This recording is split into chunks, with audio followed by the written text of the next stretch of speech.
মহাকাশ অভিযানে নতুন এক ধাপ এগিয়ে গেল পাকিস্তান। দেশটি সফলভাবে তাদের নতুন আর্থ অবজারভেশন স্যাটেলাইট উৎক্ষেপণ করেছে, যা তাদের মহাকাশ কর্মসূচিতে বড় ধরনের মাইলফলক হিসেবে দেখা হচ্ছে। সাম্প্রতিক এই উৎক্ষেপণে PRSC EO-3 নামের স্যাটেলাইটটি চীনের সহায়তায় মহাকাশে পাঠানো হয়। এটি 25 এপ্রিল চীনের তাইইউয়ান স্যাটেলাইট উৎক্ষেপণ কেন্দ্র থেকে উৎক্ষেপণ করা হয় এবং সফলভাবে নির্ধারিত কক্ষপথে প্রবেশ করে। বিশেষজ্ঞদের মতে এই স্যাটেলাইট পাকিস্তানের জন্য অত্যন্ত গুরুত্বপূর্ণ, কারণ এটি উচ্চ রেজুলেশনের ছবি সংগ্রহ করতে সক্ষম। কৃষি, দুর্যোগ ব্যবস্থাপনা, নগর পরিকল্পনা ও পরিবেশ পর্যবেক্ষণে এটি গুরুত্বপূর্ণ ভূমিকা রাখবে।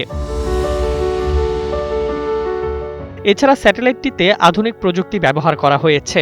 দৃঢ় বন্ধনের আস্থায় শক্তিশালী স্টিলের আরেকটি নাম ZSRM, যার মধ্যে রয়েছে উন্নত ইমেজিং সিস্টেম এবং কৃত্রিম বুদ্ধিমত্তা ভিত্তিক ডেটা বিশ্লেষণ সুবিধা। ফলে রিয়েল টাইম তথ্য বিশ্লেষণ করে দ্রুত সিদ্ধান্ত নেওয়া সম্ভব হবে।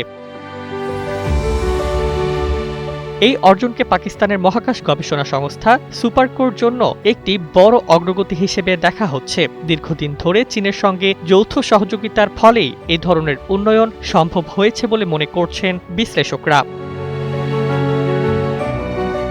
সব মিলিয়ে নতুন এই স্যাটেলাইট উৎক্ষেপণের মাধ্যমে মহাকাশ প্রযুক্তিতে নিজেদের অবস্থান আরও শক্ত করল পাকিস্তান। ভবিষ্যতে মহাকাশ গবেষণা ও প্রযুক্তি উন্নয়নে এটি গুরুত্বপূর্ণ ভূমিকা রাখবে বলেই আশা করা হচ্ছে। Desk report, Bangladesh bulletin.